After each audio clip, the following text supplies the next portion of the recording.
man. Those girls warm my heart, man. They're the absolute best. Kylie and Jason are just unbelievable parents, great people first off, and then just unbelievable parents. And it's fun that they got another one coming in there, but that place is gonna be chaos. Yeah, why not? I mean, these Super Bowl rings are filled with them, so yeah. Are you in the market to buy a diamond? I like earrings. I like necklaces, stuff like that. Are there any stocks that really have you excited right now? Is there anything that comes to mind? Any stocks? I haven't talked to my financial team about stocks in a long time, so I'll have to get caught up on my quarterly. Yeah.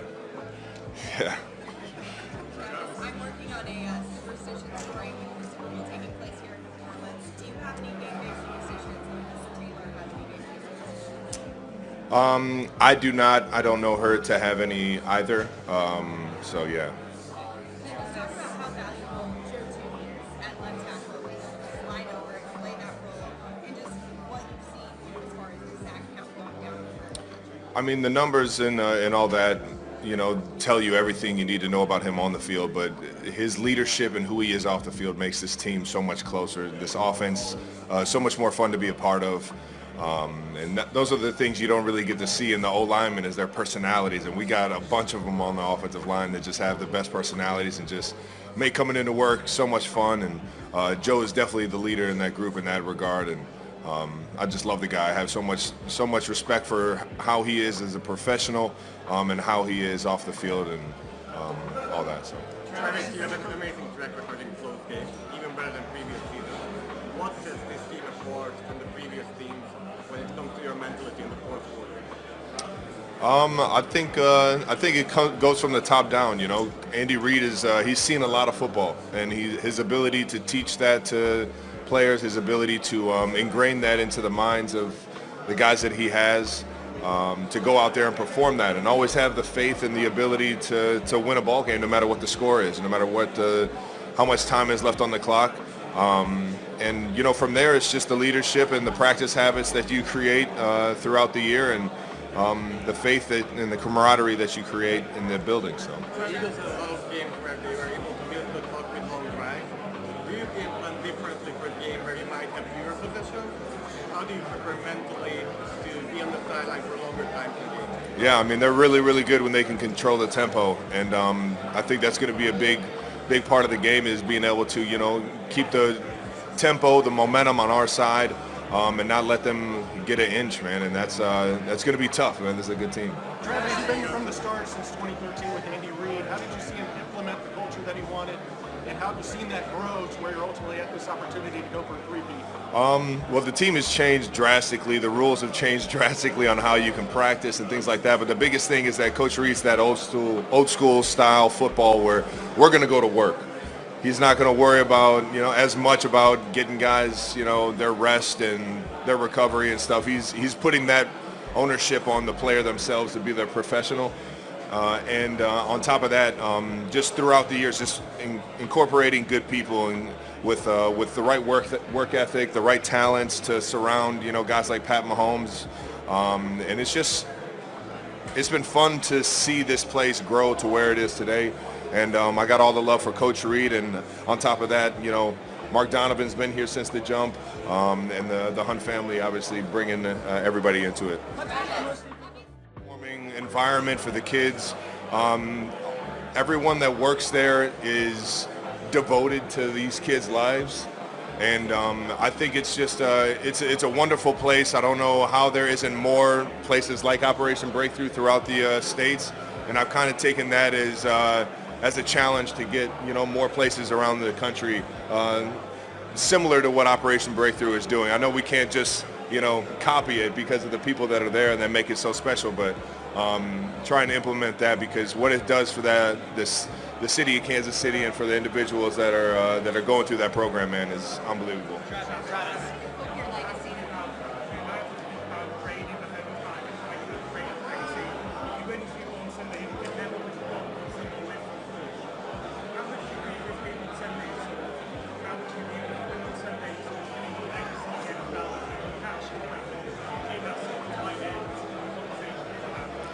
I used to really care about that, man. Like I used to want to be known as the greatest tight end ever, but I think it's just more so enjoying these moments that I have with my teammates and trying to get these wins and create these memories. This entire year has been it's been such a battle for every single person that comes into that building every week, putting their body on the line, putting their lives aside outside of football just for one common goal. And I've gotten away from wanting to be known as that. I think I want to be known as just one of the best teammates these guys have ever had. You do care a lot about the tight end position, though. What are you hoping you fit to that position, and when guys are coming up, they watch your tape and they can take them out? I want them to take away. I would say every tight end that has ever played this game has had some sort of toughness or some sort of unique ability to do everything that you ask them to do. I feel like it's a very versatile position. It's a position where you have to block the big guys and you have to run faster than some of the smaller guys on the field. And it's like you're the ultimate utility man on the field. And I think when guys watch my film, I would just want them to take away that, man, he could do it all. He did it for the right reasons. The guys around him, and hopefully through my play on the football field, they can see that. Travis, what is it about My ring. Travis?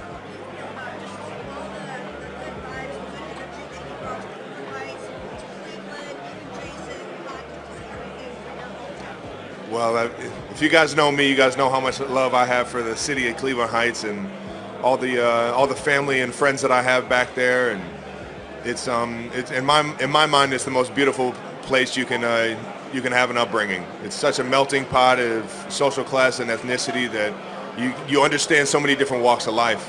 And I love it. I love it for that. And on top of that, man, I had such an amazing childhood because of my parents and my friends' parents and the guidance that I got through Cleveland Heights. And I still do everything for that city. And hopefully I go out there and represent the Heights the right way on Sunday. Travis, when you look back at last year when you pushed Andy, what was going on with that A push is a bit of an exaggeration. That wasn't a push. I would never push my coach like that. I was fired up though, and Coach Reed knows I get fired up, and sometimes he gets fired up the same way, and to get me going. And at that point in the game, I just wanted to let him know you can put it on me, man. I'm ready for it. When you watch it now, do you laugh? Laugh? No, I was pretty heated in that moment, so I don't necessarily laugh, and I know I can't catch him off guard like that to where he stumbles. I got to get him while he's looking, so I don't catch him off guard.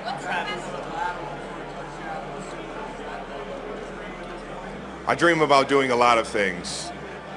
That has definitely popped in my dreams for sure. To be honest, everybody's prepared at this point.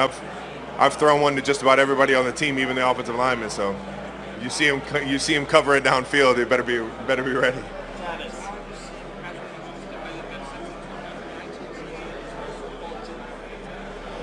Pat's ability to just week in, week out, his routines, constantly find ways to get better. After our first Super Bowl, I'm pretty sure every defensive coordinator found it in their job to find a way to stop Pat Mahomes in the offseason. Like if they knew that they were playing Pat Mahomes, they were going to take a peek at trying to stop the best. And for Pat's ability to keep staying at the top of the quarterback position, his ability to do that all while being one of the best fathers, being one of the best husbands that I know, it's just absolutely incredible, man. And I couldn't be more proud of him. Ever. No doubt about it.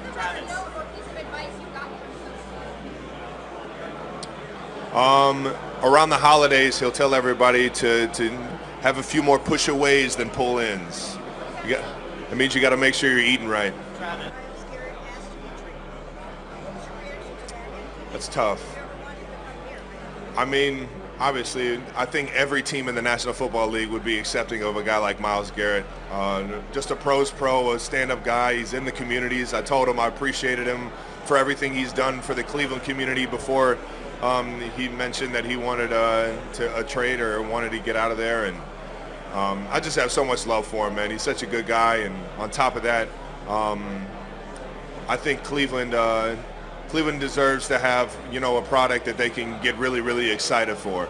And I think that's a diehard sports town that's just, it's fiending for an opportunity to go crazy for football. And yeah, for the team that we have in place. You know, obviously what we've done over the course of 3 years it's fun, man, but this team is more special than any team I've ever been on. We have a lot of unique individuals, a lot of guys that haven't tasted the mountaintop yet, that I wanted for them just as bad as I wanted for myself. So. What's different is your approach now than when you were a young player in terms of... Yeah, it's night and day different. I was a lot more focused on individual success, and I think, you know, that comes with having the individual success, is being able to be comfortable in who I am and confident in who I am. And I think with that individual success, I've started to really understand what's real. And what's real is this game's only fun if you win football games with the people around you, man. And once I figured that out, it really just took off for me, and I've loved playing in the league ever since, man.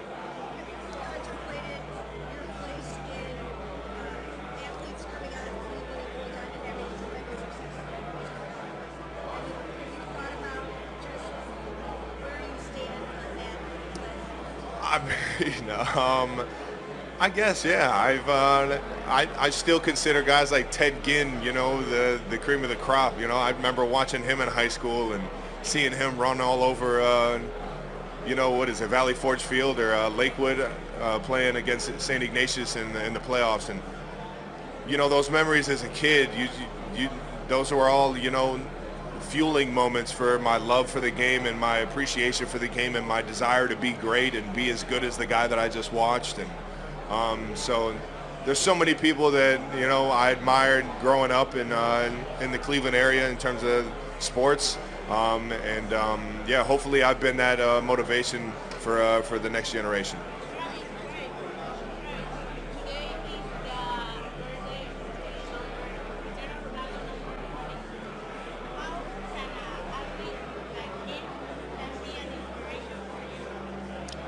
Well, anybody at the top of their game is you can take motivation from. How he's done it on the field, man. He's such a fun guy to watch. A lot of his you didn't always see those long distance goals and those free kicks that he can make, and how he can just curve the ball any which way to get it in the goal. You could tell he works on his craft, and he's almost like an artist with the ball around his feet, and I think that's something you can take away from him, is just how much of a master he is with the ball in his hand, or ball in his feet. I'll take that. I think me and my guy Anthony Ferkser are the only ones that actually skated when we were younger. Who's the goalie? I'll take Creed. Creed just looks like he's just taking up a lot of space in the net, so you know it.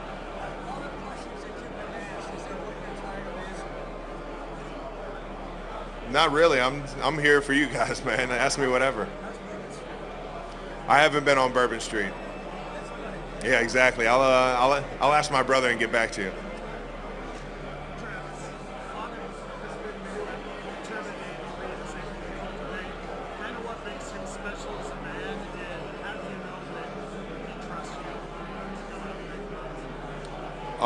I think you said Coach Reed, right? You said Coach Reed? Yeah. I would say Coach Reed is he brings his personality every single day, and that makes everybody feel so comfortable and being in the building with him. But at the same time, he challenges guys, and he gets the respect out of every individual in that room. So I think it's just been so fun just being able to build this, you know, legacy here in Kansas City with him, knowing that I came in with him here in 2013, and who he is as a coach is, you know, a very good reflection of who he is as a person. I think he cares a lot about everybody's livelihood just as much as he cares about winning football games, and it just makes it fun for everyone. Tony's always been, you know, he's always had a helping hand in everything in life, and that's on the field, off the field. There's this yin and yang that you have to have playing this game, because it is a violent game, but you can't you can't walk out of this building feeling the violence. You got to be able to have that calm, cool collectiveness, be able to get away from football. And I think Tony's been such an unbelievable mentor in that regard. And sometimes I don't even have to reach out to him. I can just watch the Amazon Prime, pregame or halftime report and hear what he says and take so much from it. And I just have nothing but unbelievable things to say about Tony and who he's been for me in my career as I try and fill his shoes to this day. There we go. Yeah, I'll go search it up on Charlie Sanders, man. Situation as it was when me and my brother played against each other. You saw that the Eagles signed Saquon Barkley. Did you envision the success he was going to have in Philadelphia? I'm pretty sure me and my brother knew exactly what was going to happen in Philly when they got Saquon Barkley, and that has nothing to say bad about the running backs that they had before. Those guys were studs as well, and they went on to have great years this year. But I think that Saquon he's a generational talent, and you put that with the style of offensive line that they have and the ability that they have on the perimeter, and obviously their ability at quarterback, and you kind of knew that something special was going to happen in Philly this year. And you knew the type of player your brother is. Obviously, to see Cam Jerk's offensive line really not skip a beat without Jason there. Are you surprised all about that? I mean, I hate to say it, but I'm used to watching the center in Philly, and he stepped right in as one of my favorite guys to watch. Cam is unbelievable. He's been so cool to me every time I get around Philly and around Jason. Has done an unbelievable job this year at taking the bull by the horns and really being the middle piece up front for them. And that offensive line is, that's the motor over there in Philly. And I think that it's going to be a tough job stopping them on Sunday.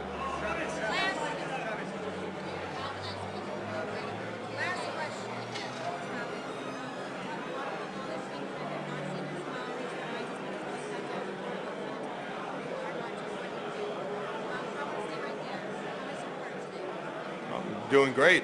It's beaten. I'm excited about life and excited about getting better today at practice.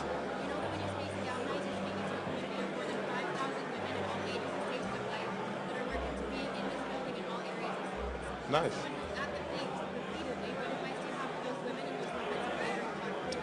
I would say just be true to you.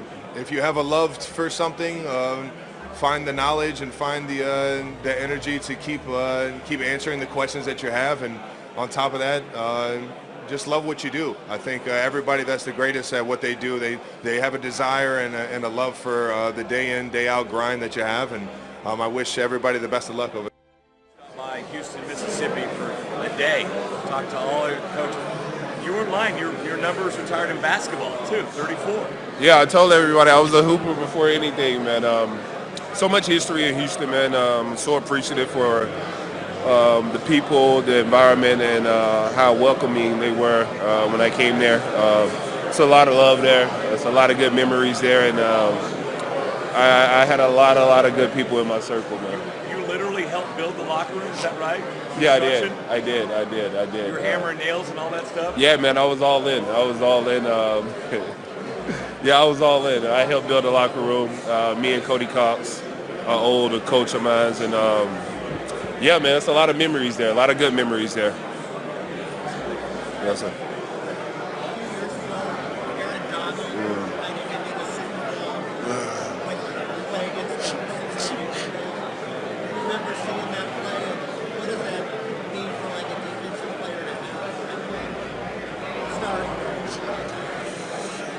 Listen, I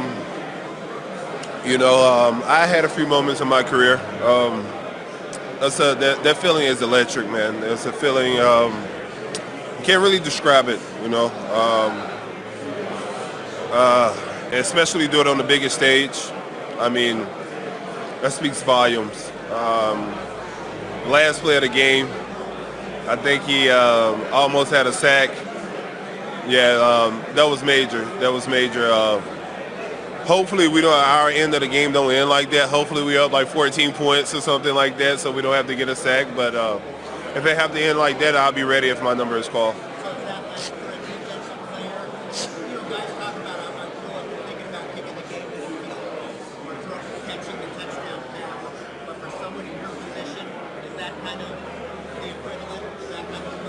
Yeah, I mean, yeah, in so many words. I mean, that's a walk-off sack. You know what I mean? So it's like, it doesn't get any better than that, you know? No problem. Hola, ¿cómo está? Muy bien, sí? Yeah.